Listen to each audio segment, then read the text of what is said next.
Hello everyone, तो कैसे हैं आप सब। आई होप आप सब अच्छे होंगे। स्वागत है आप सभी का आपके अपने चैनल जुनून पढ़ाई का में। हम लोग आर जो 2025 में एग्ज़ाम होना है उसके लिए ज्योग्राफी, इंडियन ज्योग्राफी के प्रीवियस ईयर क्वेश्चंस घटना चक्र से देख रहे थे। आज ये इसका लास्ट टॉपिक है, अर्थात लास्ट वीडियो है। इसी के साथ इंडियन पॉलिटी में इंडियन ज्योग्राफी में जो भी क्वेश्चंस पूछे जा चुके हैं अभी तक वो हम डिस्कस कर चुके होंगे। तो ये लास्ट वीडियो है, इसको ज़रा ध्यान से देखिएगा। उसके बाद हम सारे के सारे वीडियो को कंपाइल करके एक वीडियो में आपको दे देंगे। तो चलिए स्टार्ट करते हैं, देखते हैं क्या कुछ क्वेश्चन पूछे गए थे। आज भारत के अनुसंधान केंद्र से क्वेश्चन जो पूछा गया है वो हमने लिया है, परिवहन से लिया है, पर्यटन स्थल से लिया है, राजमार्गों से लिया है, कुछ मिसलेनियस टाइप के क्वेश्चंस भी इसमें शामिल हैं। तो चलिए स्टार्ट कर रहे हैं पहले क्वेश्चन के साथ। कह रहे हैं कि निम्न में से किसे दक्षिण गंगोत्री के नाम से जाना जाता है। ये क्वेश्चन अपर प्रीलिम्स ने भी पूछा है, आर ने भी पूछा है और उत्तराखंड में भी क्वेश्चन पूछा गया है। तो देखिए, कावेरी नदी का उद्गम स्थल, वह स्थान जहाँ से पेरियार उत्तर की तरफ बहती है, या फिर भारत का पहला अंटार्कटिका शोध केंद्र, या फिर मतलब कि केरल में रॉकेट छोड़ने का केंद्र। तो भैया केरल में रॉकेट छोड़ने का केंद्र तो मैंने सुना भी नहीं है। उत्तर क्या हो जाएगा, पहला मतलब कि भारत का पहला अंटार्कटिका शोध केंद्र। तो उत्तर क्या है, पहले का उत्तर हो जाएगा ऑप्शन सी वाला। तो अंटार्कटिका में भारत का जो पहला स्थायी शोध केंद्र था उसको क्या नाम दिया गया था, उसको नाम दिया गया था दक्षिण गंगोत्री। और इसकी स्थापना जो है वो 1983-84 के आसपास की गई थी। ठीक है, वहाँ पे टोटल 3 अनुसंधान केंद्र खोले जा चुके हैं। पहला तो यही था दक्षिण गंगोत्री, दूसरा जो है उसका नाम था मैत्री। ठीक है, दूसरे का नाम था मैत्री और इसकी स्थापना कब की गई थी, तो 1988-89 में की गई थी। ठीक है, तीसरा जो है उसका नाम था भारती, तीसरे का नाम था भारती और इसकी स्थापना 2012 में की गई थी। तो टोटल 3 अनुसंधान केंद्र अंटार्कटिका में भारत के द्वारा बनाए जा चुके हैं, जिसका नाम क्या है, दक्षिण गंगोत्री, मैत्री और भारती। और क्रमशः 1983-84 और 1988-89 तथा 2012 में इनकी स्थापना हुई थी। नेक्स्ट क्वेश्चन देखिए, कह रहे हैं कि केंद्रीय शुष्क भूमि कृषि अनुसंधान संस्थान कहाँ स्थित है, ये बताना है। झांसी, हैदराबाद, जोधपुर या फिर जबलपुर में। तो इसका उत्तर हो जाएगा बी वाला, यानी कि हैदराबाद में। तो केंद्रीय शुष्क भूमि कृषि अनुसंधान संस्थान ये आपको कहाँ मिल जाएगा, हैदराबाद में मिल जाएगा। और अगला क्वेश्चन देखिए, कब स्थापना की गई थी ना, ये भी जाने रहिए। तो 1985 में इसकी स्थापना की गई थी। ठीक है, कब स्थापना की गई थी, 1985 में। अगले क्वेश्चन की बात करिए, कह रहे हैं कि राष्ट्रीय कृषि अनुसंधान प्रबंध अकादमी कहाँ पे स्थित है। ऑप्शंस देखें, बेंगलुरु, हैदराबाद, कोलकाता या फिर न्यू दिल्ली। तो उत्तर क्या हो जाएगा कि राष्ट्रीय कृषि अनुसंधान प्रबंध अकादमी, जिसे national academy of agriculture research management कहते हैं, यानी कि NAARM कहा जाता है। ये मतलब इसका जो अवस्थिति है वो कहाँ पे है, हैदराबाद में। अगला क्वेश्चन देखें, कह रहे हैं कि वन अनुसंधान संस्थान कहाँ पे स्थित है। ऑप्शंस देहरादून, भोपाल, नई दिल्ली या फिर नागपुर। तो ये जाहिर सी बात है कि ये हो जाएगा ऑप्शन ए वाला, अर्थात देहरादून में। ठीक है, तो उत्तराखंड के देहरादून में आपको मिल जाएगा वन अनुसंधान संस्थान। नेक्स्ट में कह रहे हैं कि भारतीय दलहन अनुसंधान संस्थान कहाँ पर स्थित है। तो जिस एग्जाम की हम लोग प्रिपरेशन कर रहे हैं ना, उसमें अनुसंधान संस्थान से क्वेश्चंस पूछे जा चुके हैं। तो जाहिर सी बात है कि इस बार भी पूछा जाएगा। तो सबके सब थोड़ा देख लीजिएगा कि भारतीय दलहन अनुसंधान संस्थान कहाँ है, नई दिल्ली, वाराणसी, कानपुर या लखनऊ। तो ये भैया यूपी स्पेशल के लिहाज से भी इम्पॉर्टेंट है। क्या हो जाएगा, कानपुर। तो दलहन अनुसंधान संस्थान आपको कहाँ मिलेगा, कानपुर में। अगला क्वेश्चन देखें, कह रहे हैं कि इंडियन ब्यूरो ऑफ माइंस का हेडक्वार्टर कहाँ पे है, रांची, अहमदाबाद, नागपुर या फिर मैसूर। तो इंडियन ब्यूरो ऑफ माइंस का जो हेडक्वार्टर है ये आपको मिल जाएगा ऑप्शन सी, अर्थात नागपुर में। नेक्स्ट क्वेश्चन देखें, कह रहे हैं कि राष्ट्रीय दुग्ध विकास बोर्ड कहाँ पे स्थित है, आनंद, गांधीनगर, वडोदरा या फिर वलसाड़। तो ये हो जाएगा गुजरात के आनंद में। ठीक है, ऑप्शन पहला जो है वो सही हो जाएगा, गुजरात के आनंद में है राष्ट्रीय दुग्ध विकास बोर्ड। नेक्स्ट क्वेश्चन, कह रहे हैं कि भारतीय हीरा संस्थान कहाँ पे स्थापित किया गया है, नई दिल्ली, सूरत, मुंबई या जयपुर। तो बी वाला हो जाएगा, अर्थात सूरत में इसका स्थापित किया गया है। अगला क्वेश्चन देखें, और अगर आप चाहते हैं कि इसकी PDF आपको मिल जाए तो इसके लिए आपको हमारा टेलीग्राम चैनल ज्वाइन करना पड़ेगा, लिंक आपको डिस्क्रिप्शन में मिल जाएगा। कह रहे हैं कि 1974 में पहला कृषि विज्ञान केंद्र की स्थापना किस स्थान पर हुई थी, ये बताना है। चंडीगढ़, नागपुर, हैदराबाद या फिर पौंडीचेरी। तो इसका उत्तर क्या हो जाएगा, इसका उत्तर हो जाएगा डी वाला, यानी कि पौंडीचेरी। तो भारत में जो पहला कृषि विज्ञान केंद्र है ना, इसकी स्थापना 1974 में हुई थी। कहाँ पे हुई थी? पौंडीचेरी में। ये जो है कृषि विज्ञान केंद्र पायलट आधार पर तमिलनाडु कृषि विश्वविद्यालय कोयम्बटूर के प्रशासनिक नियंत्रण में स्थापित किया गया था। दिसंबर 2022 की स्थिति के अनुसार बताया गया है कि 732 कृषि विज्ञान केंद्र यानी ICAR अपने यहाँ पे स्थित हैं, जो कि किसानों के विकास के लिए काम करते हैं। अगले क्वेश्चन की बात करेंगे तो अब जो आ रहा है वो परिवहन से रिलेटेड क्वेश्चंस हैं। कह रहे हैं कि राष्ट्रीय राजमार्ग संख्या 4 जो है ये कहाँ से नहीं गुजरता है। थोड़ा पुराना क्वेश्चन है लेकिन दिया हुआ था तो हमने सोचा देख लेते हैं। तो ऑप्शन देखिए, आंध्रा, कर्नाटक, महाराष्ट्र, तमिलनाडु। और इसका ना सही उत्तर जो है नहीं बताया गया था। इसका मतलब एक्सप्लेनेशन देखिए, ये आपको समझ आएगा कि प्रश्नकाल में जब ये क्वेश्चन पूछा गया था, 2010 का क्वेश्चन है कि प्रश्नकाल में राष्ट्रीय राजमार्ग क्रमांक 4 जो है वो महाराष्ट्र, आंध्र प्रदेश, कर्नाटक, तमिलनाडु राज्यों से होकर जाता था। 2010 में राष्ट्रीय राजमार्ग का जो पुनर्संकरीकरण किया गया, उसके बाद NH4 जो है, जो कि अभी NH48 के नाम से जाना जाता है, वर्तमान में NH4 का विस्तार अंडमान निकोबार द्वीप समूह में है, जिसकी टोटल लंबाई 330.70 किलोमीटर है। कह रहे हैं कि अगले क्वेश्चन में आप बताओ, भारत के निम्न राज्यों में से किसके प्रांतीय राजमार्गों की सकल लंबाई सर्वाधिक है। यानी कि भारत देश में वो कौन सा स्टेट है जहाँ पे सबसे ज़्यादा जो राजमार्ग हैं वो पर हैं, यानी कि NH पे, मतलब NH है, नेशनल हाईवे है। तो प्रांत उत्तर देखिए, गुजरात, राजस्थान, उत्तर प्रदेश या फिर महाराष्ट्र। डी हो जाएगा, महाराष्ट्र। ठीक है, तो आप देखिए जो महाराष्ट्र है ना, वहाँ पे आपको सर्वाधिक जो राजमार्ग हैं वो मिल जाएंगे। तो बेसिक रोड स्टैटिक्स के हिसाब से जो आंकड़े निकल के आते हैं उसमें ये बताया गया है कि जो प्रांतीय राजमार्ग है ना, उसकी सकल लंबाई सर्वाधिक आपको कहाँ पे मिलेगी? तो ये मिल जाएगी अपने महाराष्ट्र में। कहाँ पे? महाराष्ट्र में। आज भी यही स्थिति है। चलिए अगले क्वेश्चन की बात करेंगे। कह रहे हैं कि भारत में किस राज्य में प्रदेश राजमार्ग की लंबाई सर्वाधिक है? उत्तर प्रदेश, बिहार, मध्य प्रदेश या फिर महाराष्ट्र। तो जाहिर सी बात है कि महाराष्ट्र ही इसका भी उत्तर हो जाएगा। तो भारत के महाराष्ट्र राज्य में जो राजमार्ग है ना, इनकी लंबाई आपको सबसे ज़्यादा देखने को मिलेगी। नेक्स्ट क्वेश्चन की कह रहे हैं कि 2 राष्ट्रीय राजमार्ग कन्याकुमारी श्रीनगर राजमार्ग एवं पोरबंदर सिल्वर राजमार्ग जो राष्ट्रीय राजमार्ग विकास परियोजना के अंतर्गत निर्मित हो रहे हैं, ये एक दूसरे को कहाँ पे क्रॉस करते हैं ये बताना है। भोपाल, ग्वालियर, झांसी या फिर नागपुर। जाहिर सी बात है अपने उत्तर प्रदेश का झांसी हो जाएगा। ठीक है, तो क्या हो जाएगा? उत्तर प्रदेश का झांसी। तो जो पूर्व पश्चिम गलियारा है सिलचर जो कि पोरबंदर से, तथा उत्तर दक्षिण जो गलियारा है जो श्रीनगर को कन्याकुमारी से जोड़ता है, ये दोनों एक दूसरे को कहाँ पे काटते हैं? तो ये दोनों एक दूसरे को झांसी में काटते हैं। यही कारण है कि जो झांसी है इसको दोनों दिशाओं का केंद्र बिंदु कहते हैं। क्या कहते हैं? दोनों दिशाओं का केंद्र बिंदु माना जाता है। किसको? तो भैया झांसी को। ठीक है, अगला क्वेश्चन देखें क्या कह रहे हैं। कह रहे हैं कि निम्नलिखित में से कौन सा एक आंध्र प्रदेश का बंदरगाह नगर है? काकीनाडा, नेल्लोर, आनगोले या फिर विजयनगरम।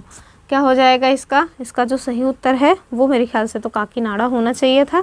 ठीक है, तो निम्न में से कौन सा एक आंध्र प्रदेश का बंदरगाह नगर है? तो ये काकीनाडा हो जाएगा, यानी कि option A is the correct answer of this question. ठीक है, तो जो काकीनाडा है इसका आंध्र प्रदेश का ये मुख्य बंदरगाह नगर है।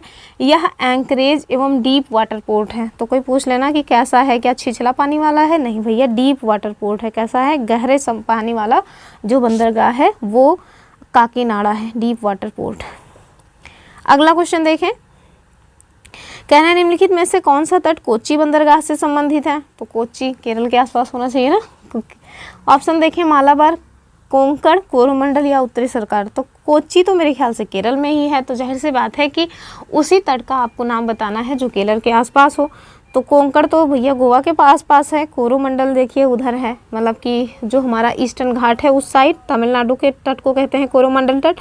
उत्तरी सरकार तट ना जो उड़ीसा का तट है उसको कह देते हैं। तो ये सब तो होगा नहीं। जाहिर सी बात है कि कोच्चि बंदरगाह जो है किससे संबंधित है? मालाबार तट से संबंधित है। ऑप्शन ए इसका सही उत्तर हो जाएगा। ठीक है, अगला क्वेश्चन देखें कि भारत के निम्नलिखित बंदरगाहों में से कौन सा एक उड़ीसा तट पर अवस्थित है? तो कौन सा मतलब कि उड़ीसा के तट पर स्थित बंदरगाह है ये बताना है। हल्दिया, मुंबई, पारादीप या फिर विशाखापट्टनम। तो ऑप्शंस के हिसाब से आप देखिए इसका जो सही उत्तर है वो क्या हो जाएगा। हो सकता है आप इसको हल्दिया देख के कंफ्यूज कर जाएं, पर ये हल्दिया नहीं होगा, क्या होगा, पारादीप होगा। ठीक है, ऑप्शन सी वाला इसका सही उत्तर है। तो जो पारादीप बंदरगाह है इसका विकास कोलकाता और विशाखापत्तनम बंदरगाहों का जो बहुत ज़्यादा भार हो गया था उसको कम करने के उद्देश्य से किया गया था। और इसका काम क्या है, यानी कि इसका मतलब उद्देश्य हम लोग यहाँ से क्या काम करते हैं, तो जापान को लौह अयस्क निर्यात करते हैं। जापान को लौह अयस्क निर्यात किया जाता है कहाँ से, पारादीप बंदरगाह से। अगला क्वेश्चन देखें, कह रहे हैं कि वर्तमान मुंबई बंदरगाह के दबाव को कम करने के लिए कौन सा पत्तन का निर्माण किया गया था। तो ऑप्शंस देखें, एन्नौर तो नहीं होगा, हल्दिया भी नहीं होगा, पारादीप भी नहीं होगा, न्यावा श्यावा हो जाएगा। ठीक है, ऑप्शन डी जो है ना वो इसका सही उत्तर हो जाएगा कि जो न्यावा श्यावा पत्तन है, जिसे जवाहरलाल नेहरू पत्तन के नाम से जानते हैं, मुंबई बंदरगाह के प्रेशर को कम करने के लिए इसको कहाँ पे स्थापित किया गया था, तो महाराष्ट्र में। नेक्स्ट क्वेश्चन देखें, कह रहे हैं कि गंगा नदी के निम्नलिखित में से किस भाग को राष्ट्रीय जलमार्ग घोषित किया गया है। तो बताना है, हरिद्वार से कानपुर, दूसरा कह रहे हैं कानपुर से प्रयागराज, तीसरा कह रहे हैं नरोरा से पटना, तो चौथा है कि प्रयागराज से हल्दिया। तो जाहिर सी बात है डी वाला हो जाएगा, यानी कि प्रयागराज से हल्दिया। तो गंगा नदी को प्रयागराज से हल्दिया तक का जो भाग है ना, जिसे नेशनल वाटरवेज 1 घोषित किया गया है, इसकी टोटल जो लंबाई है वो जाने रही है 1620 किलोमीटर है, और ये देश का सबसे लंबा आंतरिक जलमार्ग भी है। नेक्स्ट क्वेश्चन देखें, कोंकण रेलवे किसको जोड़ता है। ऑप्शंस देखें, मुंबई से मनमाड को, रोहा से मैंगलोर, मैंगलोर से कोची, या फिर मुंबई से पुणे। तो इसका उत्तर क्या हो जाएगा, इसका जो सही उत्तर है वो हो जाएगा बी वाला, यानी कि रोहा से मैंगलोर को। ठीक है, तो जो कोंकण मतलब रेलवे है ये किसको जोड़ता है, तो ये महाराष्ट्र के रोहा स्टेशन से प्रारंभ होता है और गोवा के मैंगलोर स्टेशन पे जाकर के समाप्त होता है। नेक्स्ट क्वेश्चन कि राजशासी अंतर्राष्ट्रीय हवाई अड्डा कहाँ पे है, हैदराबाद, नागपुर, अमृतसर या फिर चेन्नई। तो इस तरह के उत्तर अगर आपको पता है तो पता है, नहीं पता है तो नहीं पता है। तो ये आपको कहाँ मिल जाएगा, ये आपको मिल जाएगा पंजाब के अमृतसर में। ऑप्शन सी जो है वो इसका सही उत्तर हो जाएगा। तो जो राजशासी अंतर्राष्ट्रीय हवाई अड्डा है इसे श्री गुरु रामदास जी अंतर्राष्ट्रीय हवाई अड्डा भी कहा जाता है। कहाँ पे स्थित है, तो अमृतसर पंजाब में स्थित है। ये हवाई अड्डा अमृतसर अजनाला रोड पर राजासासी गांव के निकट स्थित है, जबकि हैदराबाद में जो राजीव गांधी अंतर्राष्ट्रीय हवाई अड्डा है वो है, तो जो राजीव गांधी हवाई अड्डा है वो आपको कहाँ मिलेगा, हैदराबाद में मिल जाएगा। नागपुर में कौन सा हवाई अड्डा मिल जाता है, तो बाबा साहब अम्बेडकर अंतर्राष्ट्रीय हवाई अड्डा। चेन्नई में कौन सा मिलेगा, तो चेन्नई में चेन्नई अंतर्राष्ट्रीय हवाई अड्डा मिल जाएगा। ठीक है, तो याद रखिएगा हैदराबाद में कौन सा हवाई अड्डा है, राजीव गांधी अंतर्राष्ट्रीय हवाई अड्डा, और चेन्नई में तो चेन्नई वाला ही है। और कौन सा है, मतलब कि नागपुर में कौन सा है, तो बाबा साहब भीमराव अंबेडकर अंतर्राष्ट्रीय हवाई अड्डा जो है वो कहाँ पे है, नागपुर में है। अगले क्वेश्चन की बात करेंगे, पर्यटन स्थल से क्वेश्चन आ रहे हैं। तो ये क्वेश्चन बहुत लेंदी सा था, तो मैंने डायरेक्ट पिक्चर ही इसकी अपलोड कर दी है। तो कह रहे हैं सूची 1 को सूची 2 से सुमेलित करना है और दिए गए कूट का मतलब उपयोग करके सही उत्तर बताना है। सूची 1 में पर्यटन स्थल दिया है, सूची 2 में स्टेट का नाम दिया हुआ है। तो हालांकि सब पहले से ही मैच है, तो देख लीजिए। चक्राता आपको कहाँ मिलेगा, उत्तराखंड में। हाफलॉन्ग है असम में। कालिम्पोंग आपको वेस्ट बंगाल मिलेगा। कुफरी मिल जाएगा हिमाचल प्रदेश में। तो अकॉर्डिंग टू ऑप्शन आप देखें इसका उत्तर हो जाएगा सी वाला, 3, 1, 2, 4। ठीक है, अगले क्वेश्चन की बात करेंगे और ये देख लीजिएगा, एक्सप्लेनेशन आपको मिल ही जाएगा हमारे टेलीग्राम चैनल पे। कह रहे हैं कि निम्नलिखित में से किसको गुलाबी नगरी कहा जाता है, मैसूर, जयपुर, चंडीगढ़ या फिर श्रीनगर। तो जयपुर को पिंक सिटी कहा जाता है, मेरे ख्याल से आपको ये पता ही होगा, काफ़ी घिसा पिटा सा क्वेश्चन है कि पिंक सिटी यानी गुलाबी नगरी किसको कहते हैं, जयपुर को। अगले क्वेश्चन को देखिए, कह रहे हैं कि भारतीय पर्यटन मंत्रालय ने भारत में पर्यटन को प्रोत्साहित करने हेतु जिस अवधारणा को लोकप्रिय करने का उपयोग किया वो कौन सा है, ईश्वर का देश, पूर्व का मोती, सुंदर भारत या फिर अतुल्य भारत। तो जाहिर सी बात है भैया, सुंदर मोती क्या हो जाएगा, अतुल्य भारत, ऑप्शन डी। ठीक है, तो भारतीय पर्यटन मंत्रालय ने भारत में पर्यटन को प्रोत्साहित करने के लिए जो लोकप्रिय अवधारणा का उपयोग किया था वो था अतुल्य भारत। अगला देखिए, मिसलेनियस से क्वेश्चन पूछे गए हैं जो उनको, कह रहे हैं कि कुरियर सेवा से प्रतिस्पर्धा के लिए भारतीय डाक विभाग ने द्रुत डाक सेवा का जो शुभारंभ है वो किया था कब? ऑप्शन देखिए 88, 1900 या फिर 1987 या 1989 या फिर 1986। क्या हो जाएगा? 1986, ऑप्शन डी वाला। तो भारतीय डाक विभाग द्वारा जो द्रुत डाक सेवा है जिसे स्पीड पोस्ट कहते हैं, इसको स्टार्ट किया गया था 1 अगस्त 1986 को। अगला क्वेश्चन देखिए, कह रहे हैं कि अटल टनल से संबंधित आपको कुछ स्टेटमेंट्स दिए हुए हैं, बताना है कौन सा सही है। पहला देखिए कि इसका निर्माण सीमा सड़क संगठन द्वारा किया गया है, तो हाँ भैया बीआरओ के द्वारा ही इसका जो निर्माण है किया गया है। तो जो हमारे सीमावर्ती मतलब इलाके हैं वहाँ पे सड़क बनाना हो, सुरंग बनाना हो, इन सब का जो काम है, कठिन काम जो भी है ना, वो बीआरओ के द्वारा ही संपन्न होता है। दूसरा, ये मनाली और लाहौल स्पीति को घाटी को जोड़ता है, तो ये बात भी सही है। हिमालय के पीर पंजाल पर्वत श्रृंखला के मध्य स्थित है, तो ये भी सही है। कह रहे हैं कि भारत के लिए सामरिक दृष्टि से महत्वपूर्ण है। अगर महत्वपूर्ण न होता तो काहे लिए बनाते? तो महत्वपूर्ण है तभी तो बन रहा है, जाहिर सी बात है, ये भी ठीक हो जाएगा। हमें सही उत्तर बताना है तो 1 2 3 4 थर्ड डी वाला हो जाएगा। फिर कह रहे हैं कि टिड्डियां भारत में कैसे प्रवेश करती हैं, कहाँ से आती हैं? बांग्लादेश से, नेपाल से, पाकिस्तान से या फिर श्रीलंका से? तो भैया पाकिस्तान से ही आती हैं, ठीक है, ऑप्शन सी। और एक बार जब अपने लगभग 2-3 साल पहले अपने यहाँ बहुत ज़्यादा टिड्डियों का प्रकोप हो गया था, तो लोग यही कहते थे कि पाकिस्तान ने छोड़ दिया टिड्डियों को अपने यहाँ। तो पाकिस्तान से ही टिड्डियों का प्रवेश अपने भारत में होता है, और इसकी वजह से ना 10 टिड्डी मंडल कार्यालय भी स्थापित किए जा चुके हैं, क्योंकि बहुत नुकसान होता है ना उनसे। फिर कह रहे हैं निम्नलिखित में से कौन सा युग्म सही सुमेलित नहीं है? शहर और नदी तट पर अवस्थिति। देखिए, कह रहे हैं जबलपुर कहाँ पे है, किस नदी के तट पर है? नर्मदा नदी के तट पर, तो ये बात तो ठीक है। हैदराबाद कह रहे हैं कृष्णा नदी के तट पर, ये भूसा क्यों लिखा हुआ है? फिर कह रहे हैं कोटा जो है चंबल नदी के तट पर, नासिक गोदावरी नदी के तट पर, तो ये सब ठीक है। बी वाला ही रॉन्ग है, क्योंकि हैदराबाद जो है वो कृष्णा नदी के तट पर नहीं है, ये मूसी नदी के तट पर है। कौन सी नदी के तट पर है? तो हैदराबाद जो है वो मूसी नदी के तट पर स्थित है, ठीक है। ऑप्शन बी जो है इसका रॉन्ग था, बाकी सब ठीक है। नेक्स्ट क्वेश्चन देखें, कह रहे हैं कि नीचे 2 कथन दिए गए हैं, और अगर आपने अभी तक चैनल को सब्सक्राइब नहीं किया है तो सब्सक्राइब ज़रूर कर लीजिए, वीडियो को लाइक कर दीजिए और अपने फ्रेंड ग्रुप में शेयर वेयर कर दिया करिए, थोड़ा मोटिवेशन आता है अगर ज़्यादा से ज़्यादा व्यूज़ वगैरह आते हैं तो। कह रहे हैं कि नीचे 2 कथन दिए गए हैं, एक को अभिकथन ए तथा दूसरे को कारण आर कहा गया है। अभिकथन ए में क्या है कि पाकिस्तान में बांग्लादेश की तुलना में अधिक नस्लीय जाति विविधता है, तो बात तो ठीक है, पाकिस्तान में आपको ज़्यादा नस्लीय जाति विविधता मिल जाएगी। दूसरा कह रहे हैं कि पंजाबी पाकिस्तान की आधिकारिक भाषा है, जबकि अधिकांश लोग बोलने में उर्दू भाषा का प्रयोग करते हैं। तो आपको लगता है कि मतलब पाकिस्तान की जो ऑफिशियल लैंग्वेज है वो पंजाबी हो सकती है? एक ऐसा स्टेट जिसने अपने आप को इस्लामिक स्टेट घोषित कर दिया हो, भाषा के आधार पर जिसके 2 मतलब कि देशों में टुकड़े टुकड़े हो गए हों, जो मतलब कि क्या बोलते हैं बांग्लादेश, वो भाषा को लेकर ही तो बहुत ज़्यादा वहाँ पे विवाद स्टार्ट हुआ था। तो आपको खुद ही कॉमन सेंस वाला क्वेश्चन है कि भैया पाकिस्तान के बस का नहीं है कि ऑफिशियल लैंग्वेज वो पंजाब रखे, तो इस वजह से दूसरा तो इन्होंने गलत ही दिया है।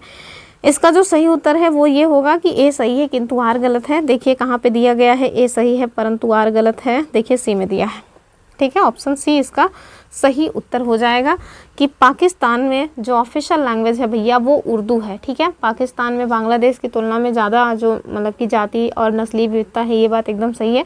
एक मतलब रिपोर्ट निकल के आई थी द वर्ल्ड फैक्ट बुक के नाम से, CIA के द्वारा ये जारी किया जाता है। इसमें बताया गया था कि पाकिस्तान में लगभग 44.7% पंजाबी समूह के लोग रहते हैं, 15.4% पश्तून यानी पठान हैं, 14.1% सिंधी हैं, 8.4% के आसपास सराइकी हैं, और भी ऐसे आप देखिए मुहाजिर, बलूची तथा अन्य जाति समूह के लोग रहते हैं। जबकि बांग्लादेश में आप देखिए 98.9% बंगाली हैं और 1.1% में ही जो अन्य जाति समूह है वो समाहित है, ठीक है। और जहाँ तक लैंग्वेज की बात रही तो भले ही इनकी ऑफिशियल लैंग्वेज उर्दू है, किंतु बोलचाल में जो है ज़्यादातर लोग पंजाबी यूज़ करते हैं।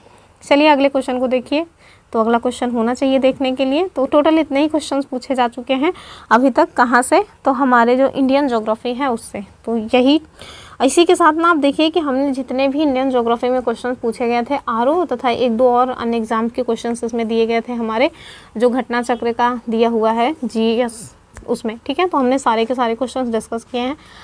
लगभग 12-13 वीडियो बनी है, सब जब कंपाइल करके दे देंगे तो ज़्यादा बड़ी वीडियो नहीं रहेगी, 7-8 घंटे की बनेगी, आप लोग इसको एक साथ भी देख सकते हैं। तो चलिए ये रही आज की अपनी वीडियो। आई होप आपको वीडियो पसंद आई होगी।